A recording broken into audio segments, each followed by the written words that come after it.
할렐루야.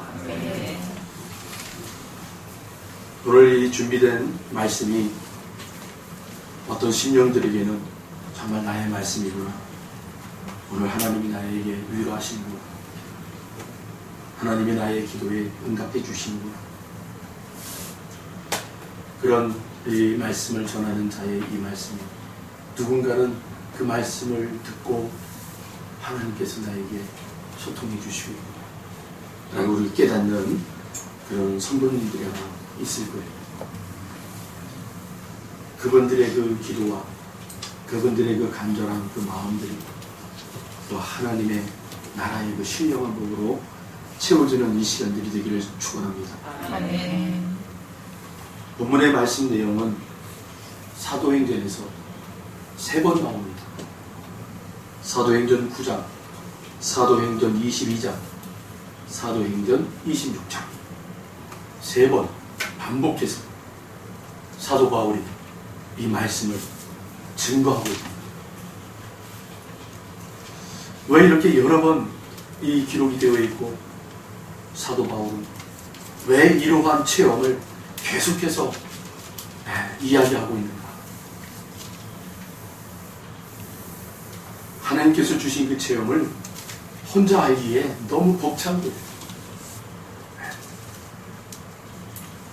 때가 되고 또 사람이 만나게 되어지면 그래서 자기가 하나님으로부터 체험받았던 그 놀라운 은혜로 정말 저들에게도 그 하나님이 체험하시고 하나님이 살아있고 하나님이 역사하고 있음을 알게 하기 위하여 그는 틈이 날 때마다 사람을 만날 때마다 그는 열심히 하나님을 만났던 체험을 증언하고 있었어요.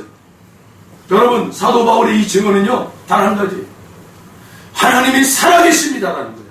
아멘. 그 하나님이 오늘도 당신에게 살아 역사하신다라는 거예요. 그것을 강력하게 말씀을 하고 싶었어요. 증언을 하고 싶었어요. 그리고 복음이 그들의 심령 가운데 들어가기를 소망하는 마음으로 하나님을 만났던 그 놀라운 생생한 현장을 전했던 거예요. 사랑하는 성도 여러분, 여러분들에게도 분명한 그러한 살아계신 하나님을 만난 생생한 체험들이 있을 것입니다. 여러분, 그 생생한 체험들이 여러분 안에 담아두지 마시고 여러분 복음을 전하는 일에 여러분 그렇게 증거되어지기를 축원합니다. 여러분, 하나님을 만났던 그 체험의 이야기가 능력의 말씀이 되는 거예요. 사람들의 그 닫혀있는 문들을 여는 귀가 되는 것입니다. 여러분, 하나님이 정말 그렇게 하셨습니까? 당신에게도 그렇게 할 것입니다. 예수님을 믿으십시오. 예수님을 믿는 그 순간 그 하나님이 나의 아버지가 되십니다. 할렐루야. 저는 오늘 이 말씀을 통해서 여러분과 이 바울에게 있었던 놀라운 체험, 이 체험의 순서가 있어요. 보니까 7가지의 체험의 단계가 있더라는 거예요. 이 7가지의 단계를 여러분들에게 잠깐 소개하면서 여러분 우리 각자에게도 그런 도전이 있기를 소망합니다. 첫째, 큰 빛이 나를 둘러 비쳤다 라고 되어 있어요. 우리가 함께 읽진 않았지만 오늘 22장 6절 다 같이 한번 읽어봅니다. 6절입니다. 가는 중 다메섹에 가까이 갔을 때에 오종쯤 되어 호련히 하늘로부터 큰 빛이 나를 둘러 비치매. 할렐루야. 태초에 하나님이 천지를 창조하시니라. 그것이 여러분 몇 억만 년 전에 또 몇 천년만 전에 일어난지를 우리가 연수는 잘 몰라요. 아무도 헤아릴 수가 없어요. 태초라는 그 시점이 언제인지. 그 사탄의 타락으로 땅이 혼돈해지고 흑암이 그 깊음 위에 가득 찼다라고요. 그런데 그때 하나님의 영이 수면 위에 운행하시더라. 할렐루야. 하나님이 이르시되 빛이 있으라 하시니 빛으로 시작된 새 역사를 오늘 우리는 창세기 1장 1절로 3절에서 우리가 확인할 수 있어요. 고린도 후서 4장 6절에 어두운 데에 빛이 빛이라 말씀하셨던 그 하나님께서 예수 그리스도의 얼굴에 있는 하나님의 영광을 아는 빛을 우리 마음에 비추셨느니라. 빛의 역사는 같습니다. 하나님의 창조 원리는 같다라는 거예요. 태초에 하나님이 천지를 창조하신 것이나 만물을 지으시고 인류를 지으신 역사나 또한 우리 영혼을 다시 살리시는 중생의 역사에 있어서 빛이 있으라 하신 그 하나님이 우리 마음에 생활의 시각은 바로 이 큰 빛이 우리에게 각각 임하는 것이에요.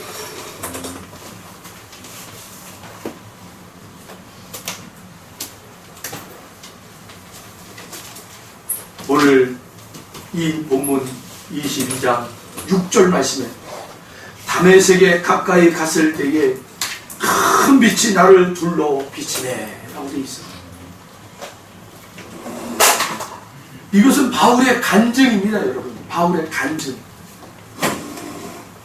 오늘 우리 그리스도인의 생활의 시작은 바로 이 큰 빛이 우리에게 각각 임하는 역사로부터 시작이 됩니다. 오늘 여러분들은 어떻습니까?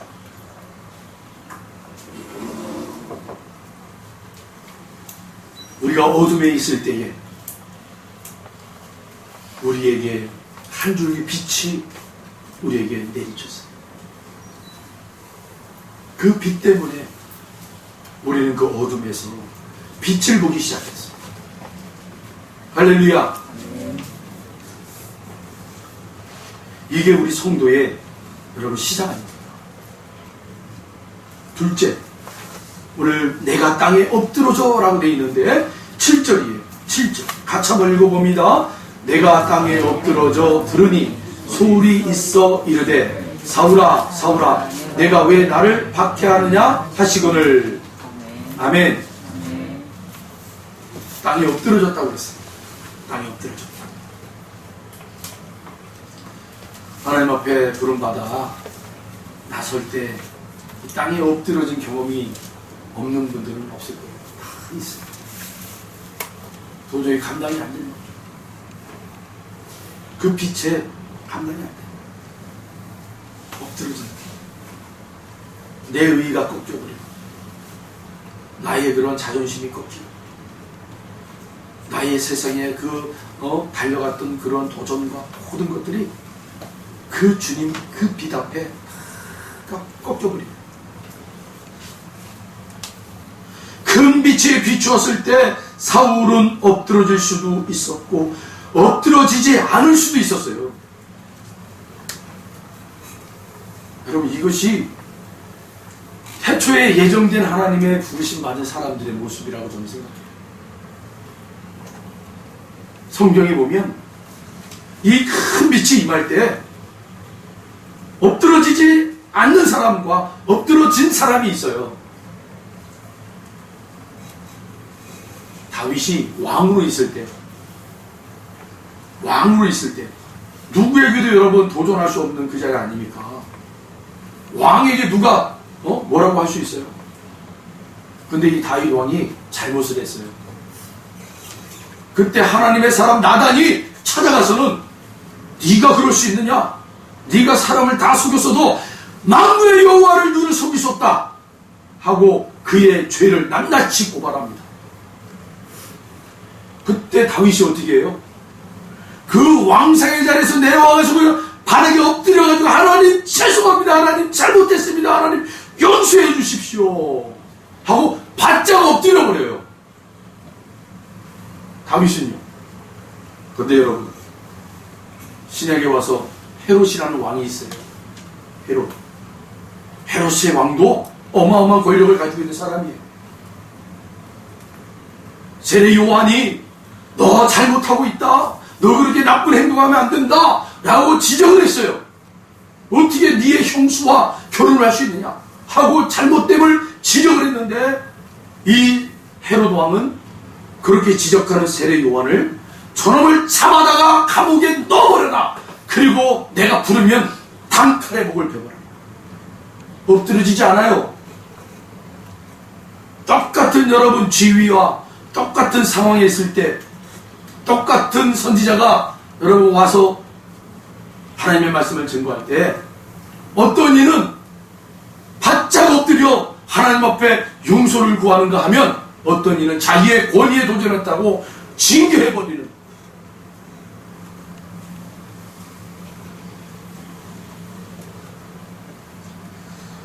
여러분 아무리 폭우가 내려도요, 아무리 하늘에서 문이 뻥 뚫려가지고 장대비가 막 쏟아져도요, 이렇게 컵의 뚜껑이 딱 닫혀있으면 비 한 방울 들어가지 않습니다. 닫혀있습니다.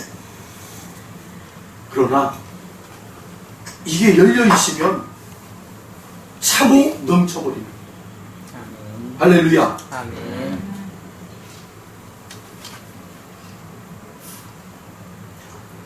사도 바울은 그가 바울됨에 있어 주의 큰 빛이 비추임을 당했고도 그 앞에 바짝 엎드려버려요. 야곱은 환도뼈가 부러지면서 바짝 엎드려져요.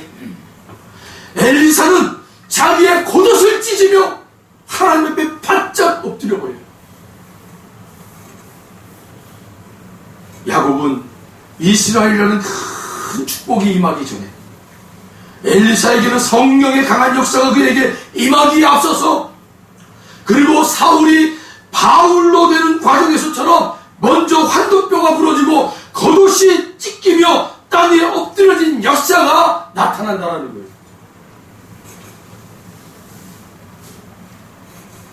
우리에게도 여러분들의 그 큰 빛이 바짝 엎드리신 저와 여러분들이 바랍니다. 아멘. 끝까지 나는 괜찮아 라고 하시는 분들이 있으면 안 돼요. 바짝 엎드려요. 세 번째는 7절, 27절, 7절 다시 한번 읽어봅니다. 내가 땅에 엎드려져 들으니 소리 있어 이르되 사울아 사울아 내가 왜 나를 박해하느냐 하시거늘.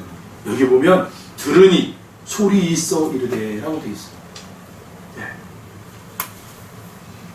소리가 들리기 시작하는 거예요. 할렐루야. 아멘. 누구의 소리가 들리는 거예요? 세상의 소리가 들리는 게 아니라 하나님의 소리가 들리기 시작하는 거예요. 아멘. 할렐루야. 아멘. 바짝 엎드려지면 뭐가 들리기 시작한다고요? 하나님의 음성이 들리기 시작합니다.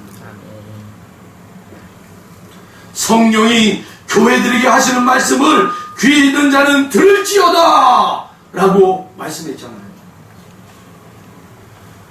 사람이면 모두 귀가 있습니다. 그것도 둘씩이나.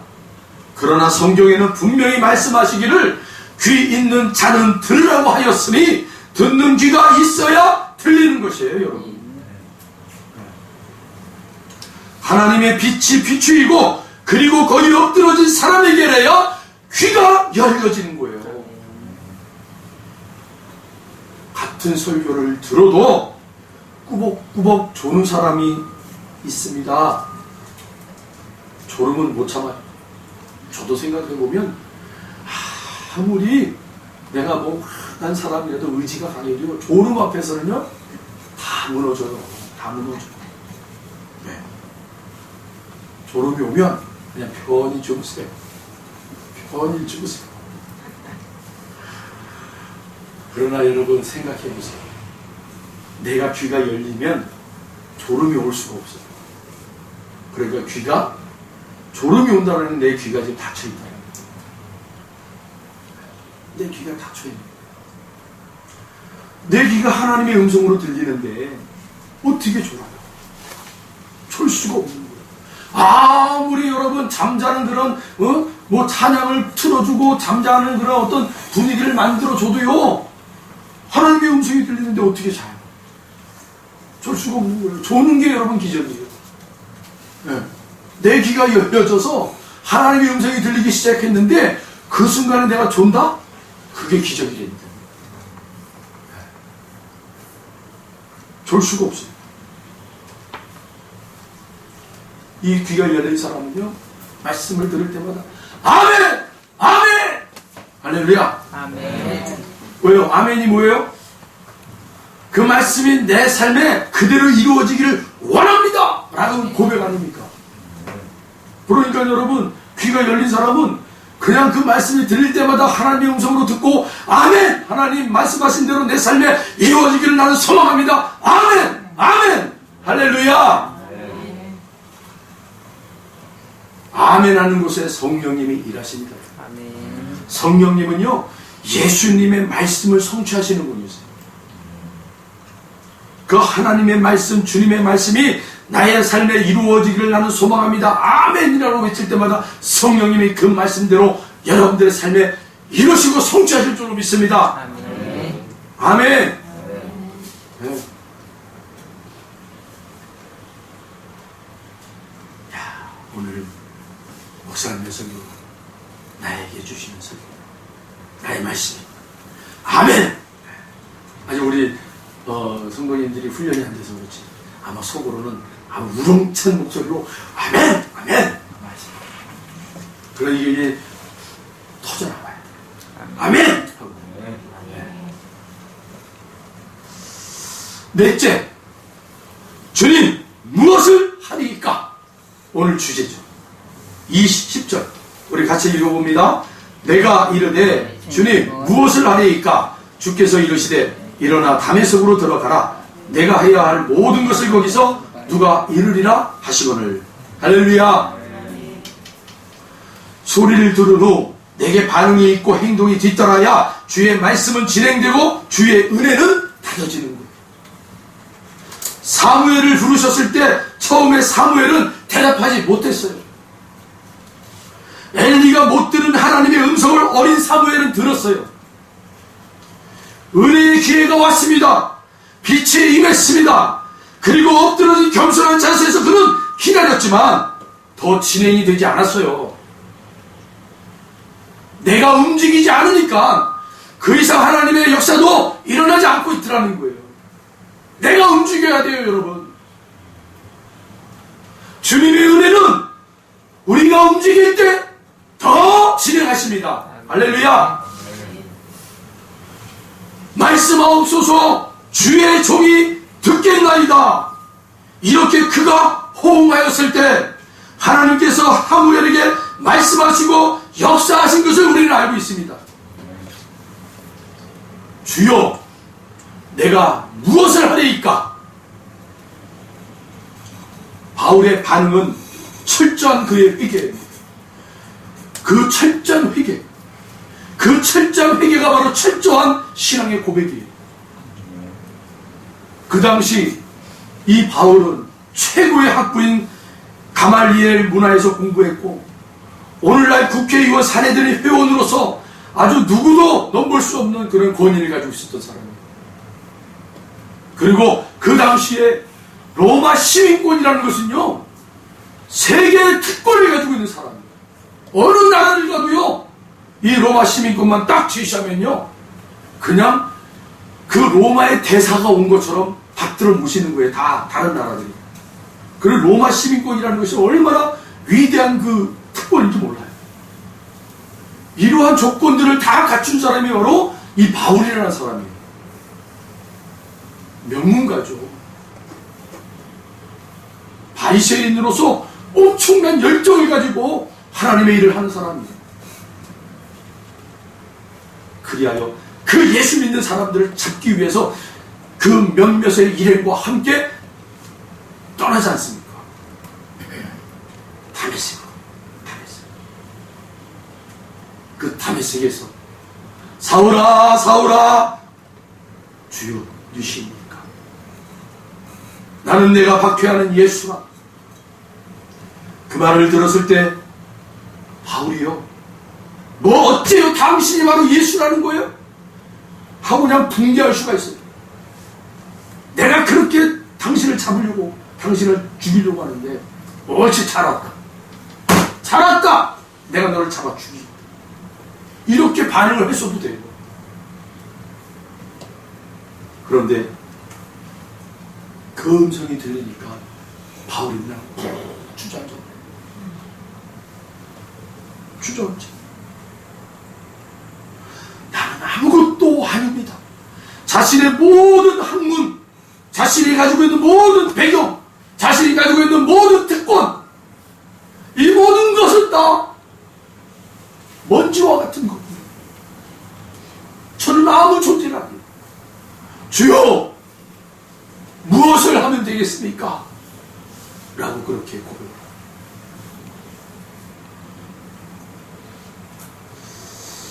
이 얼마나 멋진 신앙 고백입니다. 여러분도 어느 순간 내가 가지고 있었던 모든 것들이 정말 주님 앞에 얼마나 보잘것없는 것인지 정말 낱낱이 보게 될 때가 와요. 내가 그렇게 힘있게 생각했던 것들이 주님 앞에 그것이 얼마나 약한 건지를 알게 된단 말이에요. 그때 우리는 그냥 툭 튀어나오죠. 이거 아무것도 아니네요. 주님 앞에 이건 너무 하잘것없는 것들이었네요. 주여, 내가 그러면 무엇을 합니까? 어떻게 해야 합니까?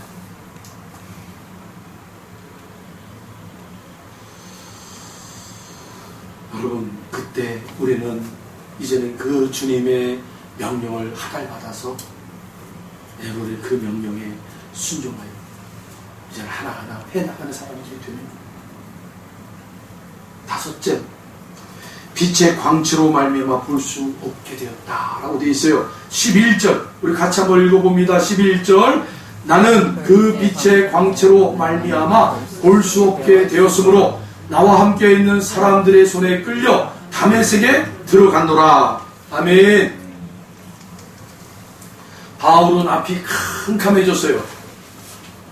이상한 일입니다. 은혜를 받으면 눈앞이 캄캄해진다라는 거예요. 따라해 보실까요? 은혜를 받으면 좀 더 크게 해요. 은혜를 받으면 눈이 캄캄해진다. 아멘.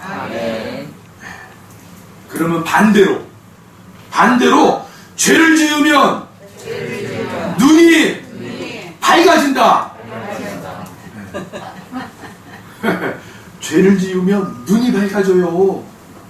여러분이 정말 이거 다르게 생각하고 있었던 분들이 아마 있었을 거예요. 아이고 뭐 죄를 지으면 눈이 캄캄해지고 은혜 받으면 눈이 그냥 확 띄어주고 그럴 거라고 생각합니다. 성경은 그렇잖아. 죄를 지으면 눈이 밝아지고 은혜 받으면 눈이 캄캄해지는 거예요. 창세기 3장에 아담과 하와가 선악과를 따먹고 나서 어떤 일이 있었어요? 이에 그들의 눈이 밝아져 자기들이 벗은 줄을 알고 무화과 나뭇잎을 엮고 치마로 삼았더라. 하나님의 말씀을 거역하고 선악과를 따먹자 그들의 눈이 어떻게 됐다고요? 밝아졌대요. 밝아지면서 뭐가 보이기 시작한 거예요? 남의 허물이 보이기 시작하는 거예요. 죄를 지으면 눈이 밝아져서 내 근처에 있었던 사람들, 나와 함께하는 사람들의 잘못됨이 보이기 시작하는 거예요. 그래서 눈앞에 있는 상대방의 흠과 때묻고 죄짓고 발가벗은 모습이 보이기 시작하는 거예요. 이것이 죄인들의 첫 나타나는 현상들이에요. 여러분, 너무 다른 사람들의 허물을 이야기하거나 다른 사람들의 잘못됨을 막 징계하거나 그거는 좋지 않은 거예요. 내 눈이 밝아졌다는 거예요. 그러나 은혜를 받으면 눈이 캄캄해지는 거예요. 은혜를 받으면 상대방의 허물이 보이지 않게 되는 거예요. 남의 결점도 가려주고 덮어주고 싶은 생각들이 막 올라오기 시작하는 거예요. 그래서 은혜를 받으면 저 사람 분명히 허물이 있고 저 사람 저렇게 잘못됨이 있는데도 자꾸 내 안에서 그걸 덮고 싶고 용서해주고 싶고 막 가리워주고 싶은 마음에 마음이 용솟아 오르면서 내 눈이 캄캄해지는 거예요. 그 사람들의 허물이 안 보이기 시작합니다.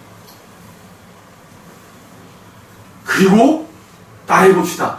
귀는 밝아지는 거예요. 우리의 눈은 점점점 깜깜해지면서 우리의 귀는 그 하나님의 음성을 듣는 그 귀는 점점점 열어지는 거예요. 할렐루야. 아담아, 아담아. 하나님이 그렇게 부르잖아요. 그런데 아담이 죄를 짓고 그 눈이 확 밝아지니까 귀가 닫혀버리는 거예요. 하나님의 음성 듣기 싫은 거예요. 그냥 숨어버리고 싶은 거예요. 불러도 대답 없는 아담. 범죄하여 눈이 밝아진 아담은 하나님의 음성을 듣지 않으려고 숨어버려요. 그러나 눈이 어두워진 사울은 귀가 열려 주의 음성을 듣게 되는 거예요.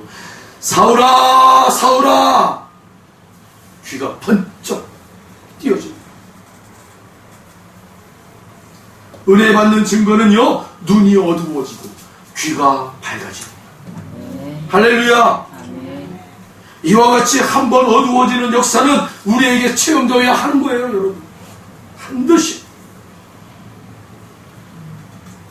내 감정으로만 살 수가 없어요.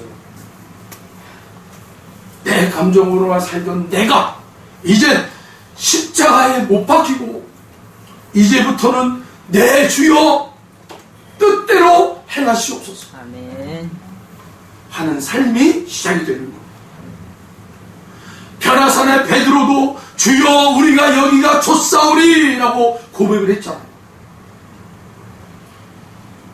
그 순간에 눈앞이 보이지 않았어요. 어련히 빛나는 구름이 그를 덮어버렸어요. 아무것도 보이지 않았어요. 그러나 구름 속에서 이는 내 사랑하는 아들이요 내 기뻐하는 자니 너희는 그의 말을 들으라.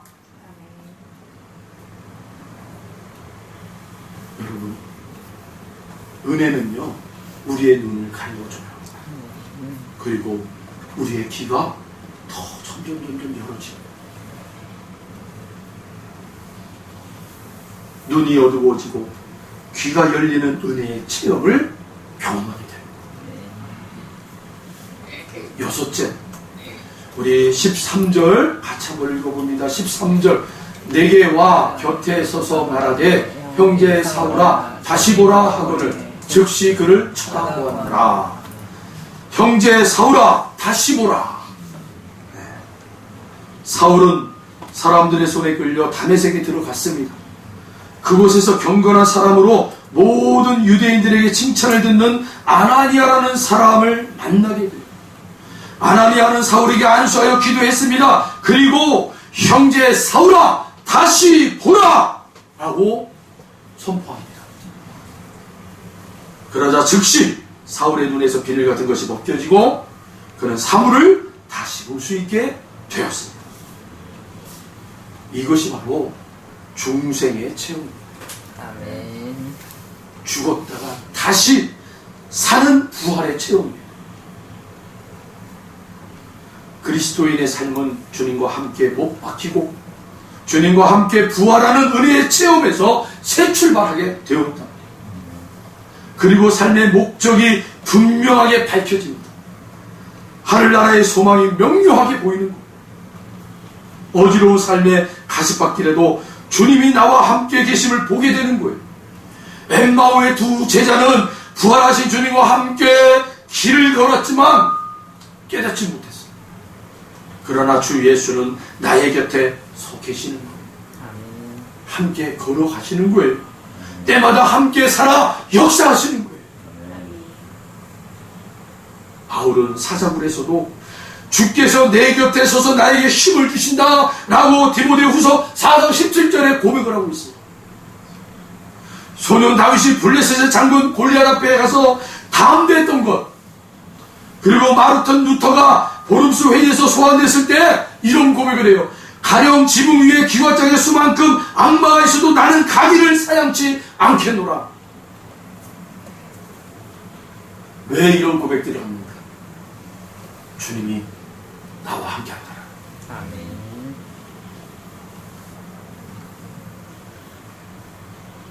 형제 사울아, 다시 보라.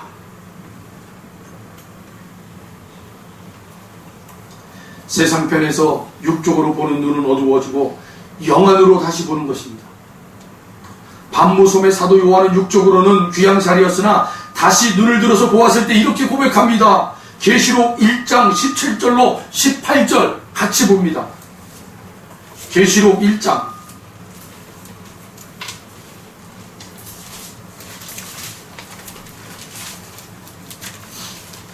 17절로 18절.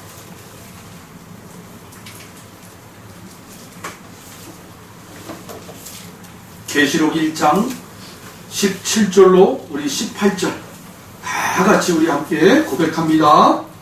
내가 볼 때에 그의 발 앞에 엎드러져 죽은 자같이 되매 그가 오른손을 내게 얹고 이르시되 두려워하지 말라. 나는 처음이요 마지막이니 곧 살아있는 자라. 내가 전에 죽었었노라. 볼지어다 이제 세세토록 살아있어 사망과 음부의 열쇠를 가졌노니. 할렐루야. 함께 하시며 하늘나라의 영광과 장래에 이루어질 모든 일을 보여주십니다. 어두워졌다가 다시 보는 영안이 밝아지는 은혜의 체험이요 주와 함께 가지는 승리의 생활이 열어지는 거예요. 우물을 잘 파는 한 업자가 있었습니다. 다른 사람이 실패한 곳도 그는 그곳에 실패한 곳에 가서 우물을 파면 물을 항상 내요. 물을 쏟아내게 해요. 그래서 다른 사람들이 도대체 저 사람은 무슨 비결이 있길래 저렇게 우물을 파냐 이거예요. 물을 내냐 이거예요. 물을. 하도 신기해서 사람들이 이 사람에게 가서 물어봤어요. 당신은 어쩌면 그렇게 우물을 잘 팝니까? 그의 대답은 한마디로 명료했어요. 예, 나는 우물을 파는데 실패한 경우가 없습니다. 그래서 다른 사람이 실패한 곳에 잘 불려간대요. 우물을 잘 파는 비결은 꼭 하나라는 거예요. 나는 아무 곳이나 물을 판대요. 그런데 한번 시작하면 물이 나올 때까지 판다라는 거예요. 아멘. 아멘. 네. 여러분, 석유 있잖아요, 석유. 석유를 파내는 데만 해도요, 26번을요, 땅을 파는데요. 여러분, 26번 땅을 판다는 게 쉬운 게 아니에요. 여러분, 그 화면에 보면 석유 시추하는 그런 어떤 파이프가 그냥 깊이 들어가고, 거기에서 또 이렇게 뽑아내고 그러잖아요. 그게 어마어마한 시간이 걸리는 거예요. 그거 엄청난 기술이 들어가는 거예요. 그런 거로 여러분 26번을 땅을 파는 거예요. 그래야 석유가 나옵니다. 새로운 약 하나를 만들기 위해서는요, 평균적으로 12,000번의 실패를 경험해야 하나의 약이 나온대요. 그보다 더 많은 실패가 있겠죠. 근데 사람들이 포기를 안 해요. 끝까지 매달립니다. 러시아 속담에 이런 속담이 있어요. 병사여 인내하라. 곧 장군이 될 것이다. 네. 그래서 일반 병사들에게 이 속담이 위로가 됩니다. 나는 언젠가는 나도 저 하사가 되고, 나도 언젠가는 소위가 되고, 나는 언젠가는 중위가 되고, 나는 이제는 뭐 장군이 될 거야. 그래서 내가 지금 받는 이 훈련과 고통은 내가 참아낼 거야. 인내할 거야. 여러분, 인내하면, 여러분, 어떠한 곳이든 인내하게 되면, 여러분, 얻는 것이 있어요. 특별히 우리 성도님들, 믿음의 인내가 있기 바랍니다. 아멘.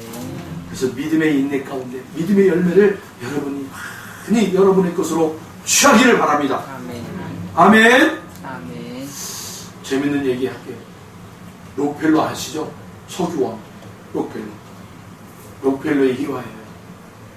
록펠러가 열심히 일을 하다 보니까 몸이 망가졌어요. 그래서 하도 이상해가지고 병원에 갔어요.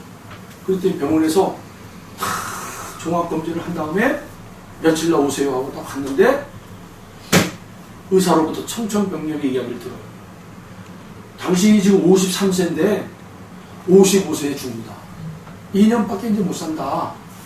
희귀병이다. 쫙쫙 말라가는 거예요. 못 먹는 거예요. 그렇게 많은 돈을 가지고 있어도 먹고 싶은 걸 제대로 먹지를 못하는 거예요. 얼마나 이 사람이 록펠러가 먹고 싶었는데도 못 먹냐면 어느 날 한 달 생활비에 이 식사비 있잖아요. 식사비가 우리나라 돈으로 1,000원, 1,500원. 한 달 식사비가. 아무리 먹고 싶어도 먹을 수 없기 때문에 그냥 우유 그거 하나 사가지고 그거 가지고 연명하는 거예요. 헐쩍. 그러니까 어떻게 해? 몸이 쫙쫙 말라. 희귀병이라는 거예요. 희귀병. 아니 그렇게 많은 돈을 가지고 있어도 먹고 싶은 걸 못 먹는 거예요. 안 받아지는 거예요. 몸이. 그렇게 낙심하여 병원 문을 나오고 있는데 로비에 병원에 있는 로비에 걸려있는 성경 한 구절이 탁 눈에 들어오는 거예요. 우리 한번 다 같이 찾아볼까요? 사도행전 20장 35절. 사도행전 20장 35절.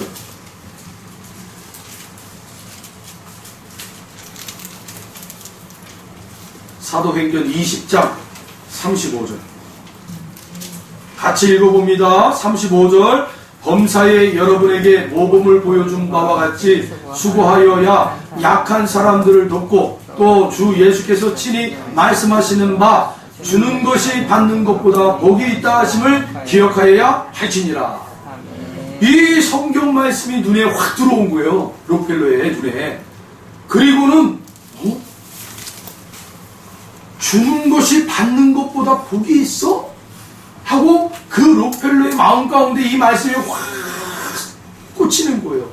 그러면서 막 감동이 일어나기 시작하는데 감동이 일어나니까 어디 병원 데스크에서 막 싸우는 사람들이 보이기 시작하는 거예요. 저 사람 왜 싸우지? 그러니까 병원 직원하고 이 환자 이 보호자하고 막 싸우는 거예요. 보니까 환자 보호자는 지금 우리 딸이 지금 수술을 받아야 되는데 왜 수술 안 해주냐? 이 병원 진료자는 돈을 내라. 그래야 수술해준다. 이것 때문에 싸우는 거예요. 록펠러가 그 순간에 가서 그래 성경 말씀대로 내가 주자. 그래서 다 병원비를 대줬어. 그리고 나서 록펠러가 갑자기 막 기분이 좋아지는 거예요. 너무 좋아지는 거예요. 야 이게 성경이 말씀하는 주는 것이 받는 것보다 복이 있는 거구나 하고 난생 처음 깨닫게 된 거예요. 그래서 그때부터 이 록펠러가 주기 시작하는 거예요. 사람들 자선단체를 만들어서 엄청나게 많은 사람들을 돕는 그런 자선단체를 만들어서 주기 시작합니다. 여러분 55세 2년 뒤에 죽겠다고 했던 그 의사가 깜짝 놀랐어요. 왜요? 아니 2년 뒤에 죽어야 될 사람이 바로 안 죽고 98세에 죽었어요. 98세 건강하게 살다가 자선사업 계속 하다가 사람들에게 저렇게 돈을 많이 가지고 있으면 저렇게 해야 되는 거구나. 네. 미국 사람하고 한국 사람의 특징이 한국 사람은요 연필을 깎을 때 어떻게 깎아요? 너 다쳐라. 우리는 이렇게 깎아버리잖아요. 밖을 향해서 이 칼날을 팍 나는 안 다쳐야 돼. 네가 다쳐라. 근데 미국 사람들은 어떻게 깎아요? 내가 다칠게. 이 사람들은 미국 사람들은요 칼을 자기 쪽으로 해요. 자기 쪽으로. 그 연필을 깎을 때 이렇게 깎아요. 우리는 연필을 깎을 때 밖으로. 그리고 돈을 셀 때 우리나라 사람들 침을 다 뱉어가지고 이건 내 돈이다.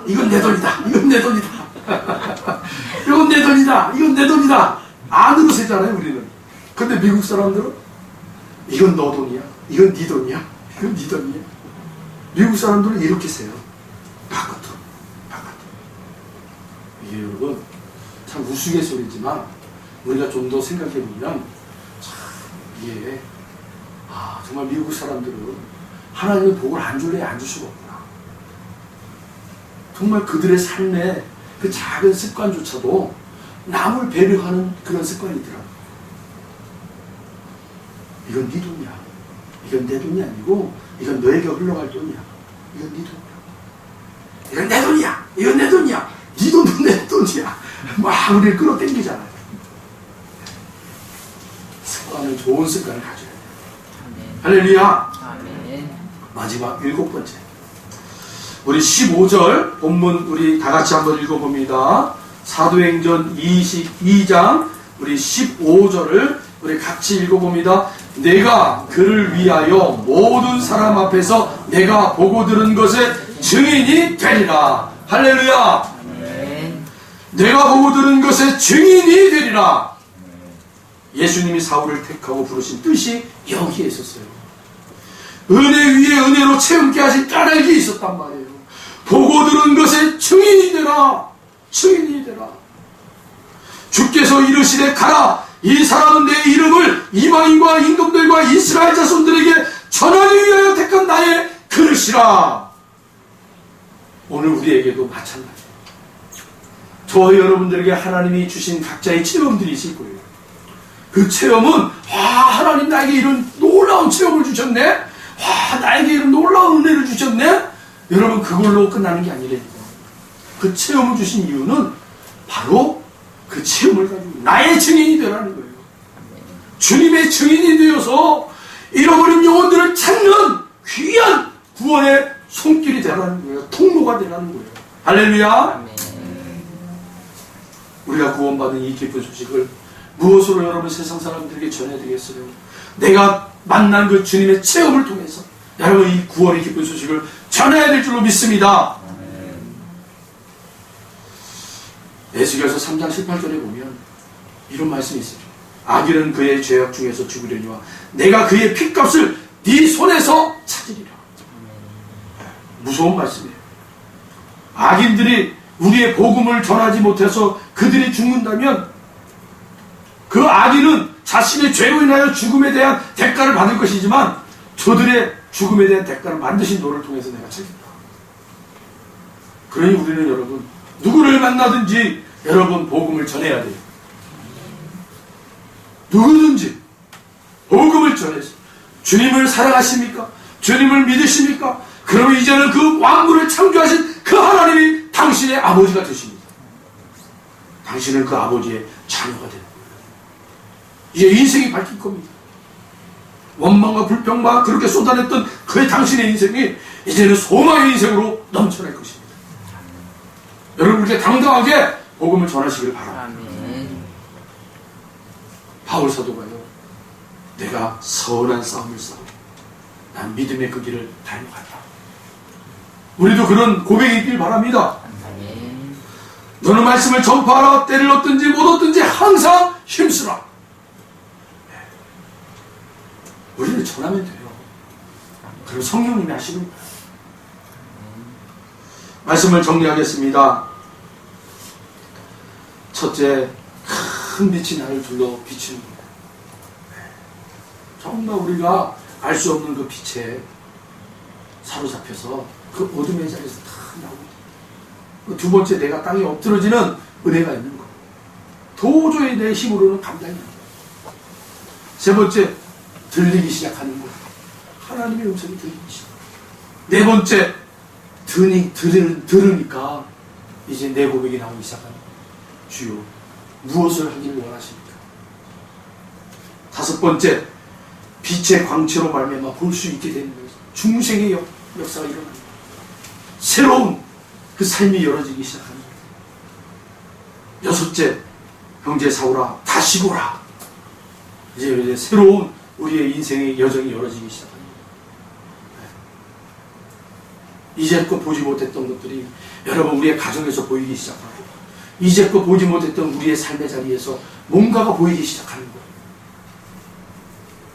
마지막 일곱 번째, 내가 보고 들은 것에 증인이 되라.